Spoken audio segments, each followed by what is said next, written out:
दोस्तों नमस्कार।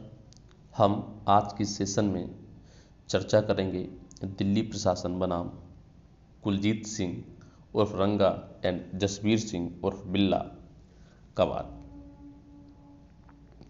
यह वाद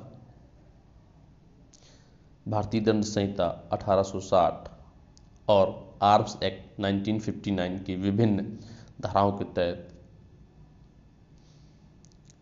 दोषी ठहराए गए अपराधियों के खिलाफ हत्या 302, अपहरण धारा 363, 365, 366, बलात्कार धारा 376, आपराधिक षड्यंत्र धारा 120 और समान उद्देश्य से किए गए आपराधिक कार्य धारा 34 के तहत मुकदमा दर्ज किया गया।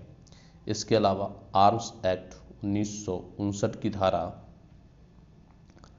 27 के तहत अवैध हथियारों के उपयोग का आरोप भी लगाया गया। 26 अगस्त 1978 को गीता चोपड़ा 16 वर्ष और संजय चोपड़ा 14 वर्ष को रेडियो स्टेशन जाते समय कुलजीत सिंह और जसवीर सिंह ने लिफ्ट देने के बहाने अगवा कर लिया। गीता चोपड़ा के साथ बलात्कार किया और जब बच्चों ने विरोध किया तो उन्हें निर्ममता से मारकर उनके शव दक्षिण दिल्ली के जंगलों में फेंक दिए गए। यह घटना भारत के सबसे नृशंस अपराधों में से एक मानी गई। ट्रायल कोर्ट ने अपराध को गंभीरता को देखते हुए दोनों अपराधियों को मृत्युदंड की सजा सुनाई। दिल्ली हाई कोर्ट ने इस फैसले को बरकरार रखते हुए अपराध को समाज के लिए अत्यंत खतरनाक बताया। सुप्रीम कोर्ट ने भी मृत्युदंड को सही ठहराते हुए कहा कि यह दुर्लभतम मामलों में से एक है जिसमें दया का कोई स्थान नहीं हो सकता। 31 जनवरी 1982 को कुलजीत सिंह उर्फ रंगा एवं जसवीर सिंह उर्फ बिल्ला को तिहाड़ जेल में फांसी दे दी गई। इस मामले से यह सिद्धांत स्थापित हुआ कि अत्यंत जघन्य अपराधों में मृत्युदंड आवश्यक है। न्याय प्रणाली को शीघ्रता से कार्य करना चाहिए और निर्दोष बच्चों के खिलाफ अपराध को गंभीरता से लिया जाना चाहिए और न्याय प्रणाली पीड़ितों के अधिकारों की रक्षा करती है। इस घटना की भयावहता को देखते हुए भारत सरकार ने 1978 में गीता चोपड़ा और संजय चोपड़ा के नाम से 2 वीरता पुरस्कार शुरू किए और उन्हें 1981 में उन्हें मरणोपरांत कीर्ति चक्र से सम्मानित किया। आइए अब हम इस केस को स्टडी करेंगे। दिल्ली प्रशासन प्रत्यार्थी बनाम कुलजीत सिंह रंगा उर्फ रंगा एंड जसवीर सिंह उर्फ बिल्ला उत्तरार्थी। संदर्भ AIR 1981 SC 539। यह मामला सुप्रीम कोर्ट के विभिन्न निर्णयों एवं रिपोर्टों में दर्ज है। वाद। इस मामले में कुलजीत सिंह उर्फ रंगा और जसवीर सिंह उर्फ बिल्ला को भारतीय दंड संहिता 1860, IPC और आर्म्स एक्ट 1959 के विभिन्न प्रावधानों के तहत दोषी ठहराया गया था।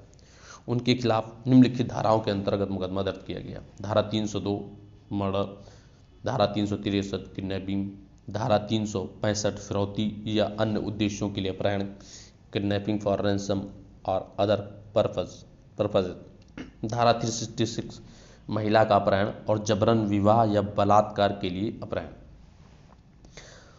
धारा 376 बलात्कार, धारा 120 आपराधिक षड्यंत्र, धारा 34 समान उद्देश्य से किया गया आपराधिक कार्य, act done in furtherance of common intention. इसके अतिरिक्त आर्म एक्ट 1959 के तहत धारा 27 अवैध हथियारों का उपयोग।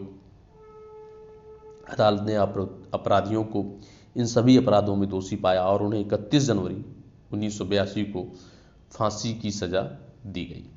वाद के तथ्य। दिनांक 26 अगस्त 1978 को गीता चोपड़ा 16 वर्ष और संजय चोपड़ा 14 वर्ष अपने घर से आकाशवाणी रेडियो स्टेशन जाने के लिए निकले थे, जहां वे एक कार्यक्रम में भाग लेने जाने वाले थे। रास्ते में कुलजीत सिंह उर्फ रंगा और जसवीर सिंह उर्फ बिल्ला नामक 2 अपराधियों ने लिफ्ट देने के बहाने उन्हें अपनी कार में बिठा लिया और उनका अपहरण कर लिया। अपहरण के बाद गीता चोपड़ा के साथ दुष्कर्म किया और जब बच्चों ने प्रतिरोध किया तो अपराधियों ने निर्ममता से उनकी हत्या कर दी। हत्या के बाद उनके शवों को दक्षिण दिल्ली के जंगलों में फेंक दिया गया। यह घटना भारत के सबसे जघन्य अपराधों में से एक मानी जाती है, जिसने पूरे देश को आक्रोशित और स्तब्ध कर दिया था। Trial court. ट्रायल कोर्ट ने कुलजीत सिंह उर्फ रंगा और जसवीर सिंह उर्फ बिल्ला को अपहरण, बलात्कार और हत्या के गंभीर अपराधों का दोषी पाया। अपराध की निर्ममता और जघन्यता को देखते हुए अदालत ने इसे दुर्लभतम मामलों में से एक करार दिया और दोनों अपराधियों को मृत्युदंड, फांसी की सजा सुनाई। दिल्ली हाई कोर्ट का फैसला।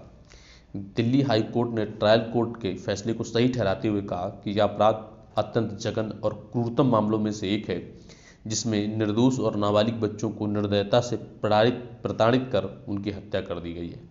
अदालत ने अपराधियों के कृत्य को अमानवीय और समाज के लिए अत्यंत खतरनाक करार देते हुए ट्रायल कोर्ट द्वारा दी गई मृत्युदंड की सजा को उचित और न्यायसंगत ठहराया। सुप्रीम कोर्ट का निर्णय। सुप्रीम कोर्ट ने भी ट्रायल कोर्ट और हाई कोर्ट के फैसले को बरकरार रखा। कोर्ट ने यह स्पष्ट किया कि इस मामले में दया की कोई गुंजाइश नहीं है, क्योंकि यह अपराध दुर्लभतम मामलों में से एक, rarest of the rare case है। सुप्रीम कोर्ट ने कहा कि यह अपराध केवल कानून के उल्लंघन का मामला नहीं है, बल्कि यह मानवता के खिलाफ एक नृशंस कार्य है। निर्णय। कुलजीत सिंह उर्फ रंगा और जसवीर सिंह उर्फ बिल्ला को अपहरण और हत्या के आरोप में दोषी ठहराया गया। 31 जनवरी 1982 को दिल्ली के तिहाड़ जेल में दोनों को फांसी दे दी गई। प्रतिपादित विधिक सिद्धांत। दुर्लभतम मामलों में मृत्युदंड आवश्यक, rarest of the rare cases. जब अपराध अत्यधिक क्रूर, जघन्य और समाज पर गहरा प्रभाव डालने वाला हो, तब अपराधियों को मृत्युदंड दिया जा सकता है। न्याय में शीघ्रता होनी चाहिए। इस मामले में न्यायपालिका ने तेजी से निर्णय लिया और अपराधियों को जल्द ही दंडित किया जाए। निर्दोष बच्चों के खिलाफ अपराध अत्यंत गंभीर माना जाता है। यदि कमजोर वर्ग जैसे बच्चे, महिलाओं के खिलाफ हो, तो यह अपराध गंभीर दंड का होगा। नंबर 4, भारत में न्याय प्रणाली पीड़ितों के अधिकारों की रक्षा करती है। यह मामला साबित करता है कि भारत का कानून पीड़ितों और उनके परिवारों को न्याय दिलाने के लिए तत्पर है। महत्व और विरासत। इस मामले की भयावहता को देखते हुए भारत सरकार ने 1978 में बच्चों के लिए 2 वीरता पुरस्कार, गीता चोपड़ा पुरस्कार और संजय चोपड़ा पुरस्कार शुरू किए। इसके अलावा 1981 में भारत सरकार ने गीता और संजय चोपड़ा को मरणोपरांत कीर्ति चक्र से सम्मानित किया। यह केस भारत में न्याय और कानून व्यवस्था की शक्ति का एक उदाहरण बना और इसने अपराधियों को कठोरतम सजा देने की मिसाल कायम की। वीडियो को पूरा देखें, चैनल को शेयर और सब्सक्राइब करें। धन्यवाद।